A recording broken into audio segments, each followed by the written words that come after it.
ang muling pagkabuhay ni Jesus ayon sa Ebanghelyo ni Mateo, Marcos, Lucas at Juan. Madilim-dilim pa ng unang araw ng Sanlinggo, pagkaraan ng araw ng pamamahinga, si Maria Magdalena, si Maria na ina ni Santiago, si Salome, si Juana at iba pang mga babaeng kasama nila ay nagpunta sa libingan. Dala ang mga pabangong inihanda nila upang lagyan ng pabango ang bangkay ni Jesus. Pinakikilala ng kami mga apostol. Habang nasa daan, sila ay nagtatanungan sa isa't isa, sino kaya ang maaari nating mapakiusapang magulog ng batong natatakip sa pintuan ng libingan? Nasabi Sabay-sabay na nila ba sila? yun dahil napakalaki ng bato. Ngunit nang dumating sila doon, nakita nilang naigulong na ang batong nakatakip sa libingan. Nang pumasok sila, wala na roon ang bangkay ng Panginoong Hesus. Napigilan sila at nagtaka kung ano ang nangyari. Biglang ilitaw sa tabi nila ang dalawang lalaki na nakasisilaw at dahil sa kanyang bantata. Sila na nagpaghirapan. Naman sila ng mga lalaki. Pagkulong na hanap ang buwan sa lugar ng mga kapatid. Wala siya rito. Silang galing na puno. Alalahan ninyo ang sinabi niya sa inyo noong nasa Galilea na siya. Ang anak ng tao ay kailangang ipagkamit sa mga kasalanan at ipako sa krus, at sa ikatlong araw ay mabubuhay.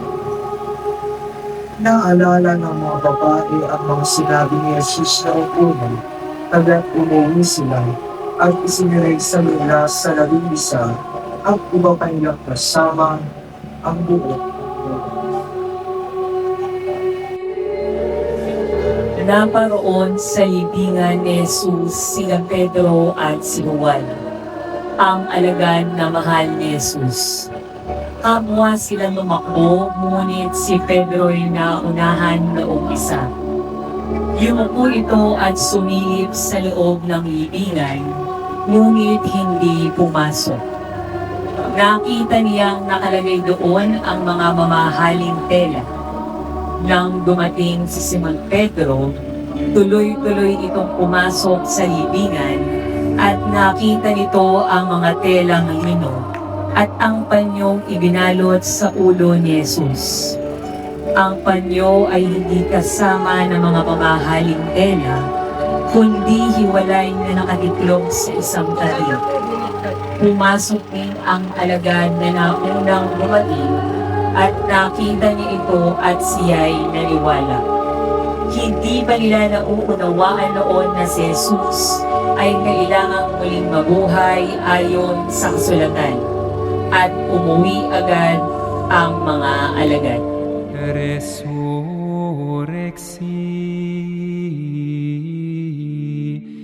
et ad hoc tecum sum. Alleluia.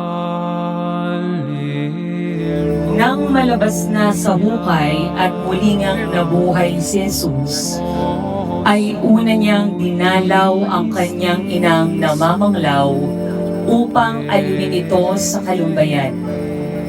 Naparoon si Jesus sa sinakulo at binati si Maria.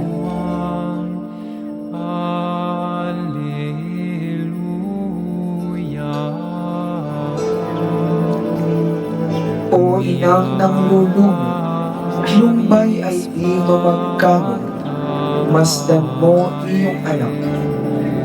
Matuwa na lumigaya aking ina, sapagkat naganap na ang pagsakop ko sa sala ng tanang anak ni Eva. At tumugon ang birheng ina.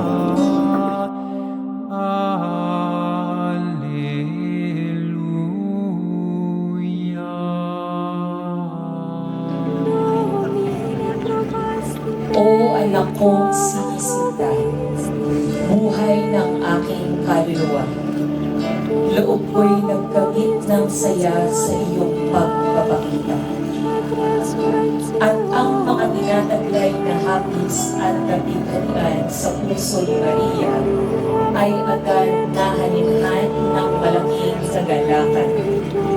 Halos di nalulubos pa ang tuwa ng Birheng Marina sa kanilang pagkikita.